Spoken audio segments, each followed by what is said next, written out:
Otep à tous, bienvenue sur la chaîne des panafricanistes, par essence, par conviction et par excellence. Celle des citoyens qui émitent par nécessité et obligation de combat. Nous sommes une chaîne qui n'est guidée que par nos ancêtres et rien que par les ancêtres qui appartiennent à l'égrégore du monde noir. Par conséquent, nous ne croyons en aucun Dieu venu de l'étranger. Toutefois, cette vidéo n'est aucunement destinée à inciter à la haine ou à la violence, car nous menons un combat qui d'abord et avant tout spirituel, intellectuel et démocratique. Ensuite, il est politique, géopolitique et géostratégique, contre l'impérialisme, le colonialisme, le néocolonialisme et l'endocoloniat, qui sont tous qualifiés de crimes contre l'humanité. Nous menons ce combat sur la base du principe fondamental que nous avons hérité de nos ancêtres kémites, qui est celui de la Mahat, c'est-à-dire solidarité, vérité et justice. Vous êtes donc en droit de connaître la vérité et nous avons l'obligation de vous dire la vérité, rien que la vérité, afin que justice soit rendue au continent africain. Et ça, c'est notre modeste contribution dans cette noble lutte en faveur de la souveraineté, la dignité, la solidarité et l'unité africaine. C'est exactement ça que nous appelons le panafricanisme. Bien-aimés frères et sœurs, Mali, RDC. Nous n'allons pas faire un duel, hein. Il n'y a pas un match entre les deux pays. Mais ce sont deux pays africains qui sont en face de nous, qui affrontent les mêmes problèmes. Le problème au Mali, le problème en RDC, c'est le même. Le Mali est agressé, est attaqué, et même occupé à hauteur de 80% de son territoire. La RDC est attaquée, agressée, occupée, à hauteur peut-être de 5%, 10% du territoire. Même pas 10%, même 5%, c'est un peu trop. Le Mali fait quand même, plutôt le Congo démocratique fait quand même 2 345 000 km². Donc, et ces gens-là, ils ont à peine, combien? Massissi, ça fait 500 000. Non, pas 500 000, 500 et quelques km². Donc, Rutshuru, autour de 500 aussi, 400, 500, les deux. Donc, au total, ça fait 1000 km². Donc, c'est rien du tout. Mais c'est occupé. La différence, c'est que c'est la partie la plus riche en matières premières. Bon, il n'y a même pas de différence puisque le Mali aussi, la partie du nord, c'est la partie la plus riche en matières premières. Donc, vous avez deux pays occupés par des terroristes qui ont pris le pays. On nous dit que le Congo, c'est le pays le plus riche au monde. Faux. J'ai dit faux. C'est un pays riche, oui, mais le Mali aussi est un pays riche. Il y a une différence. Le Congo, c'est la capitale du cobalt, du coltan. Mais le Mali, c'est par exemple la capitale de l'eau potable. C'est-à-dire que le Mali peut alimenter le monde entier pendant 200 ans en eau potable.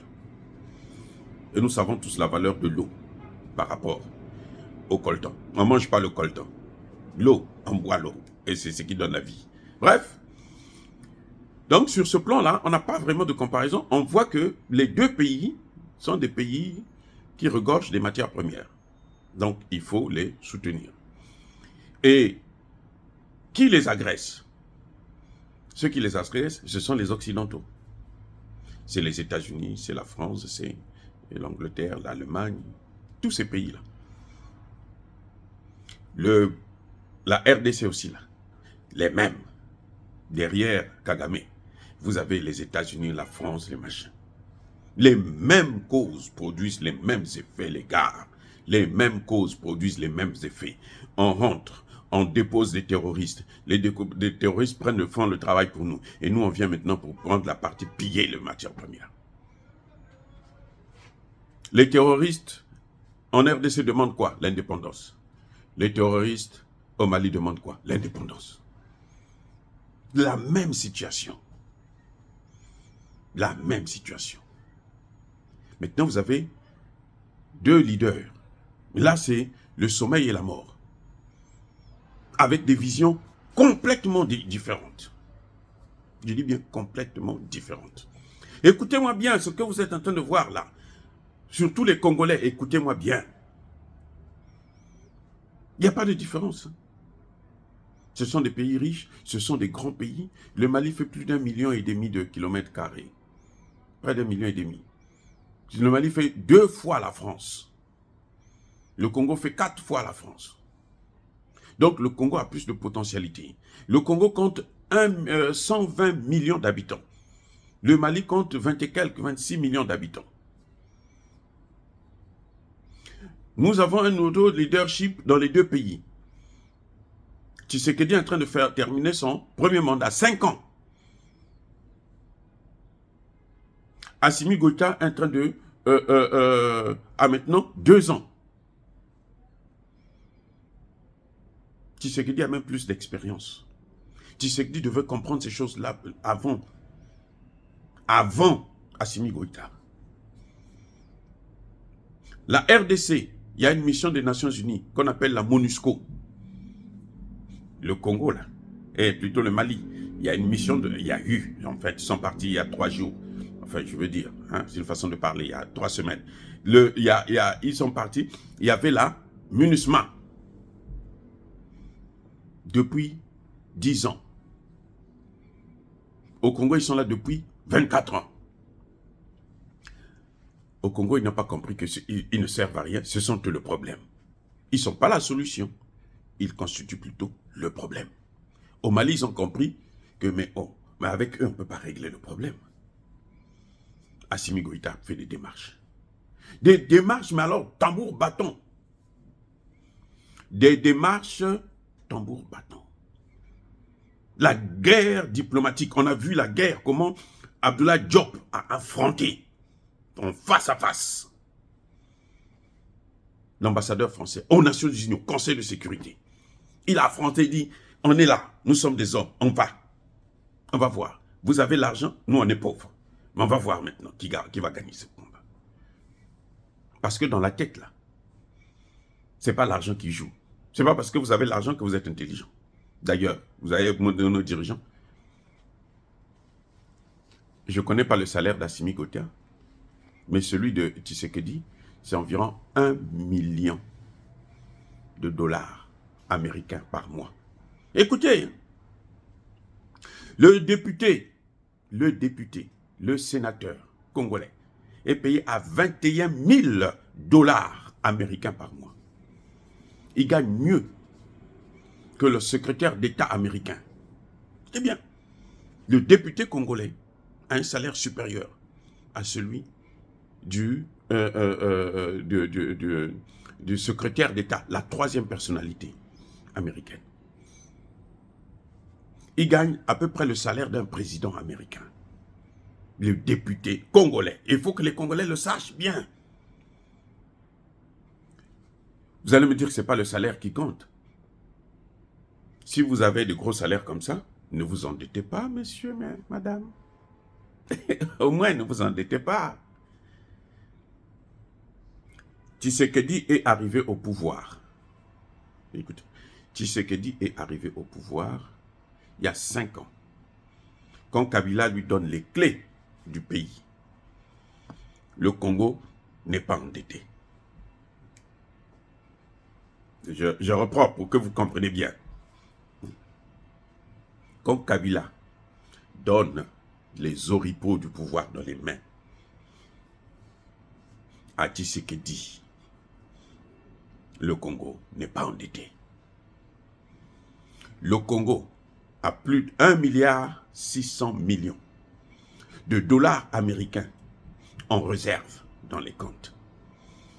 Quand Tshisekedi prend le pouvoir là, Kabila, quand on a critiqué, hein, on a traîné dans la boue là. Même moi je l'ai critiqué parce qu'il est rwandais et puis il est venu prendre le pouvoir, comme Alassane Ouattara. Donc, moi je ne regrette pas, je persiste et je signe. Mais sur le travail, il a fait 1000 fois mieux que Tshisekedi. Il dit, voici, M. Tshisekedi, 1 milliard 600 millions de dollars américains de réserve. Ça est là, à la Banque centrale. J'ai changé le code minier pour que les étrangers, tout étranger qui vient exploiter les mines ici, là, il n'obtient que 10%. Le reste, là, ça reste ici pour nous. Donc, il y aura une masse monétaire qui va rentrer. Tu pourras augmenter les réserves du Congo. Que fait Kabila, Tshisekedi? Tout le contraire. Au moment où je vous parle, le Congo est un pays endetté auprès du FMI, de la Banque mondiale, à hauteur de 12 milliards de dollars. Maintenant, posez la question à Tshisekedi, qu'est-ce que tu as fait avec? C'est les Congolais qui devraient lui poser la question. Qu'est-ce qu'il a fait avec? Mais les salaires gonflés là, c'est quoi? C'est ça? Entre-temps, au Mali,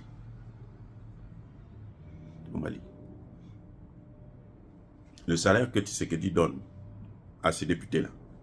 Je ne parle pas de ces ministres. Hein. Ces ministres aussi, c'est pareil. Un ministre congolais n'a pas moins de 30 000 dollars par mois. La femme de Tshisekedi, elle gagne 100 000 dollars par mois. Le président de l'Assemblée nationale, le président du Sénat, ils ont chacun 200 et 250 000 par mois. Vous voyez de l'argent qu'on jette pour des gens. Et personne ne parle de la situation de l'Est. On compte maintenant 15 millions de morts. Au Mali, on a compté, on est au moins à 15 000. Au Congo, 15 millions. Au Mali, 15 000. Bon, ils sont 120 millions, donc il se dit, le président dans sa tête se dit, on est toujours nombreux, on peut continuer. Les partis que vous êtes en train de voir, quand on est en train de Rutshuru et Masisi, en ce moment, il y a des patriotes congolais qui sont en train de se battre pour récupérer ça. Donc, c'est pas fini. Mais c'est parti là. Rutshuru, là, c'est la capitale du coltan au monde. Oui. La capitale du coltan au monde. C'est ça que le Rwanda veut prendre. Et Tshisekedi n'a pas compris que cette guerre, c'est une guerre contre l'OTAN, contre l'Occident. C'est ça le sommeil et la mort. Quand Assimi Goïta arrive, la première des choses c'est quoi? C'est regarder quels sont les partenaires que nous avons, est-ce qu'ils sont fiables ou pas? Il découvre tout de suite que non. Alors, il faut les changer. Vous voyez le problème? Tshisekedi, lui, il vient, il regarde, il dit non. Macron, c'est mon frère. Depuis quand? Ben, je ne sais pas. Il faut n'être jamais parti à l'école pour faire de telles imbécilités. Je suis désolé, mais c'est trop grave. Macron, c'est mon frère. Il prend des officiers français, congolais, là. Il met dans les mains de la France, forme-moi mes officiers. Il quitte là-bas, il va prendre une compagnie de mercenaires française. Venez nous aider à régler le problème.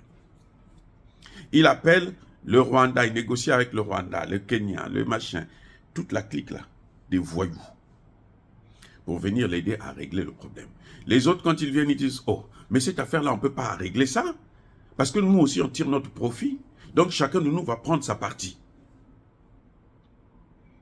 Voilà le problème.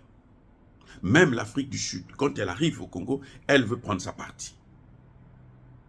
Donc, il ne comprend pas que non, mais ce sont des gens qui ont besoin aussi de diviser ce pays.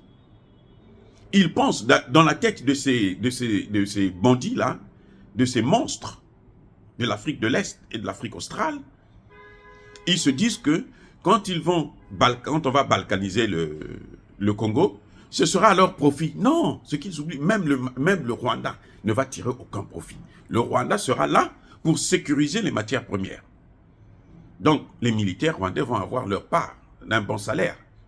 Mais en fait, ils n'auront rien du tout. Et il ne faut pas oublier que les enfants, les petits-enfants, les arrière-petits, il y aura un qui se lèvera pour dire « nous allons reprendre ce qui nous appartient », comme Robert Mugabe l'a fait au Zimbabwe. En son temps, le monde entier lui a fait la guerre, y compris les pays africains. Bref, imaginez que Assimi Goïta va voir la Côte d'Ivoire, le Sénégal, le Bénin, tous ces pays parias là, ou le Niger au temps de Bazoum, pour dire bon, venez m'aider à régler le problème. Et va prendre avec les Nations Unies qui sont là déjà. Vous croyez qu'ils vont faire quoi? Ils vont réussir? Vous croyez? Non mais attendez. Ne rigolez pas. Tshisekedi a acheté 3 putains de drones. 3 putains de drones. En Chine, 3. Et il veut faire la guerre avec 3 drones. Contre un État qui est soutenu par l'OTAN. C'est comme si Poutine va en Chine, l'achète 3 drones et dit je veux faire la guerre en Ukraine. Vous croyez que c'est réaliste? Vous pensez vraiment que c'est réaliste? Voilà la situation entre le Congo et le Mali. Vous avez un leadership qui est là pendant 5 ans. Il dort. C'est à 1 mois des élections qu'il demande le départ de la MONUSCO. Il sait que ce n'est pas réalisable avant les élections. Il sait qu'ils ne peuvent pas partir avant les élections. On dit en janvier. En janvier, il y aura déjà eu les élections. Si elles ont lieu, bien sûr. Parce qu'en ce moment, il leur manque 300 000 $ américains pour organiser les élections. L'organisme qui est chargé, la CENI, qui est chargé d'organiser les élections, déclare un temps de chercher 300 000. Mais si vous savez que vous ne pouvez pas organiser les élections, n'organisez pas les élections. Coupez les salaires de ces imbéciles que vous avez au Sénat, à l'Assemblée nationale, 21 000 $ américains par mois. Là où un professeur, un enseignant gagne 120 $, 120 et 21 000. Lui-même, il est à 1 million. Sa femme à 100 000. Le Premier ministre est à 300 000. Donc, vous voyez comment on se sert. Il a au moins 1000 conseillers. Le président Tshisekedi, au moins 1000 conseillers. Donc, en 5 ans, il n'a pas pu faire même le 1/10 de ce que Assimi Goïta a fait au Mali en 2 ans. La formation militaire. Tshisekedi, en 5 ans, c'est à la 4e année qu'il commence à former des gens. Donc, c'est à la 4e année qu'il commence. Oh, il y a la guerre. Oh, bon, je vais régler le problème de la guerre. Il va former combien? 40 000. En 5 ans, 40 000. Pour un pays qui compte 120 millions. Là où le Burkina Faso, sur 21 000 ou 26 000, il a formé 100 000 en 1 an. 100 000 en 1 an. Donc, par rapport à la population, par rapport à la situation, c'est qu'on ne peut rien, c'est pas possible. Vous avez un président qui pleurniche partout. Il pleure partout. Oh, venez m'aider. Moi, je dis, condamner Kagame, même si on le condamne, on s'en fout de sa condamnation. Il est en train de vous mener la guerre. Quelqu'un est en train de taper votre femme devant vous. Vous allez prendre, vous lever, pour aller voir le voisin à côté pour dire, viens m'aider. Il y a quelqu'un qui est en train de taper ma femme. S'il est fort, il n'a qu'à vous taper tous les deux. Il n'a qu'à marcher sur votre corps avant d'achever votre femme. C'est ça un homme. Quand un homme se lève pour aller épouser une femme, c'est pour ça. C'est pour assurer d'abord sa protection. Quand les parents prennent la femme, là, ils mettent ça dans les mains d'un homme. Lorsque nous suivons la procédure légale, traditionnelle africaine, où vous dotez votre femme devant les parents, devant vos parents, devant ses parents, on prend la femme, on met dans vos mains. Votre première mission, c'est assurer sa sécurité. La première mission, c'est ça. Donc, si on l'agresse là, vous devrez venir prendre les coups à sa place. Mais vous avez là un homme, on agresse son pays, il va voir à côté, est-ce que vous pouvez venir m'aider? 15 millions de morts.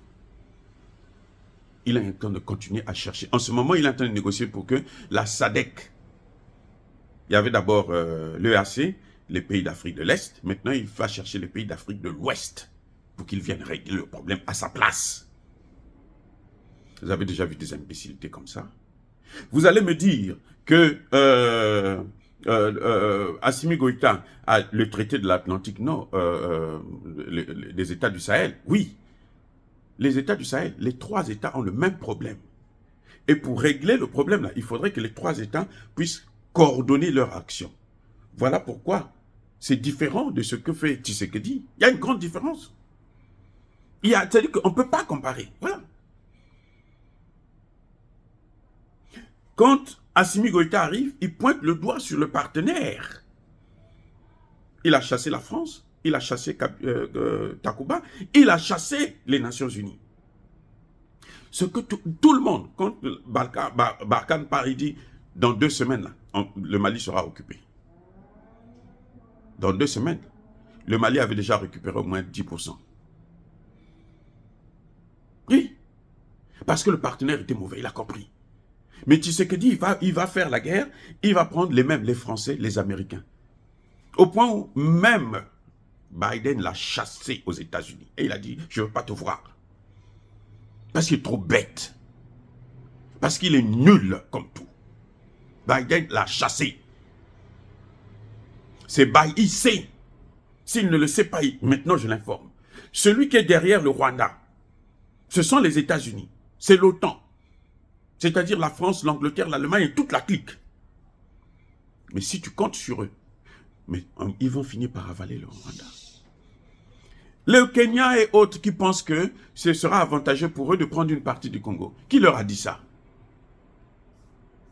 Le Soudan a été divisé là. Non? Le Tchad a une partie. On a divisé le Soudan en 3. Toutes les 3 parties sont en guerre maintenant. C'est ça ce qu'ils veulent. C'est-à-dire que eux, ils aiment ce qu'on appelle le chaos maîtrisé. Ils mettent le chaos. Et puis eux, ils contrôlent, ils pillent les matières premières. C'est ce qu'ils veulent faire au Congo démocratique. Si la guerre s'arrête, eux, ils auront des problèmes parce que les gens vont voir maintenant. Eux, ils veulent vous laisser vous concentrer sur les problèmes comme ça. Vous avez vu, depuis que Assimi Goïta s'est concentré sur les problèmes, Assimi Goïta est en train de monter. Et on est maintenant passé dans le nucléaire, dans l'espace, dans le transport. Ah, j'ai dit que dans tout. Monsieur Tshisekedi, réveillez-vous. Arrêtez de sortir de votre coma. Voilà la situation. Bien-aimés frères et sœurs, je suis désolé d'être trop lent, mais là, j'ai encore beaucoup à dire. Je peux en parler même pendant 2 heures, 3 heures. Incroyable, mais vrai. Le sommeil et la mort. Le Mali et la RDC. Les faits sont établis. Là, je vous ai donné seulement quelques éléments. Tshisekedi jusqu'à présent ne comprend pas qu'il a un mauvais partenaire. Il faut changer de partenaire. Lui, il va prendre la Chine, les machins. On sait que dans le domaine de la sécurité, la Chine, c'est dans l'économie. Dans le domaine de la sécurité, là, le seul pays qui est craint par les États-Unis, par l'OTAN, c'est la Russie. Et la Russie l'a prouvé en Ukraine. La Russie l'a prouvé en Syrie. La Russie l'a prouvé en Libye. Pour arrêter ces guerres-là, pour que ce soit, c'est pas encore fini, mais pour que les Américains se disent, reculent un peu pour dire, ah, écoutez, on va faire autrement. Il a fallu que Poutine s'amène. On ne change pas la carte qui gagne. On n'invente pas un gagnant. On le mérite. Monsieur Tshisekedi, c'est pas parce que vous allez pleurnicher, c'est pas parce que vous allez leur donner, vous allez être réélu, que ça va changer quoi que ce soit. Eux, ils ont un objectif. Le seul avantage, c'est qu'il y a les Ouazalendo qui sont en train de se réveiller. Mais le peuple malien s'est réveillé depuis longtemps. Tous les Maliens, en dehors des hommes politiques et des religieux, mais tous les Maliens là, ils sont derrière leur leader. Le Congo est divisé. Voilà encore un autre élément. Il y a des Congolais, vous voyez, la classe politique, toute la classe politique, ce qui compte pour eux, c'est l'argent. Vous avez déjà vu une classe politique qui n'a jamais posé le problème de la guerre dans leur pays? Vous avez déjà vu ça? Depuis quand? Mais ils sont là pourquoi? Toute une classe politique. Ils sont en train de battre campagne. Vous allez le voir. Personne ne pose le problème du partenariat. Personne ne pose le problème de les Nations Unies, la MONUSCO. Personne. Ce qui était différent au Mali. Si vous voulez comprendre la situation du Congo, voilà un semblant, une partie des faits. Je ne suis pas trop intelligent pour vous donner tout, mais le peu que je vous ai donné là, je sais que vous êtes très intelligent, vous qui me suivez. Alors, vous avez des éléments pour réfléchir. Dire cela, c'est inciter à la haine ou à la violence. Non. Yaba colère veille, Yama limbe. Encore une fois de plus, bien-aimés frères et sœurs, je persiste et je signe. Soyez bénis, abondamment bénis, par le Dieu des Kémites et par nos ancêtres angélisés. Mais que tous ceux qui persécutent le continent africain le pillent et le déstabilisent, qu'ils soient noirs, blancs, chinois, arabes, juifs, indiens, qui qu'ils soient punis, maudits, foudroyés, neutralisés, écrasés, effacés par le Dieu des Kémites et par nos ancêtres angélisés. Vive l'Afrique éternelle, j'ai dit et j'assume.